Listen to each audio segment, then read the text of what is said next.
whole idea is ጊዜ ከብር ይበልጣል ነው። Like that's the whole idea. So whatever opportunity like, if it's a matter of saving time or if it's a matter of saving money, and personally I choose the saving time route at the cost of money. No? Like that's what I do. So like, you know, ጊዜ I guess it starts from a type of faith or confidence. I feel like just because the money will regenerate. ሰዓቴ ግን regenerate ማድረገው ነገር አይደለም። The past 25 years አለቁ።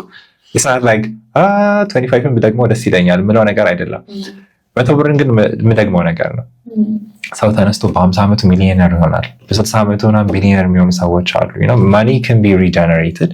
Time ግን you can't regenerate it. ስለዚህ your entire focus should be spent on ይህንን ነገር preserve ለማድረግ and using it properly.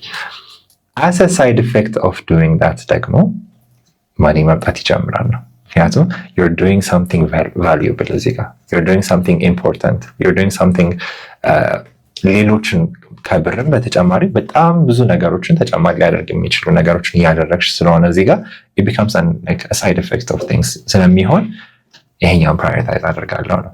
ስቲል ማደርገው ነገር ነው እስካሁንም ድረስ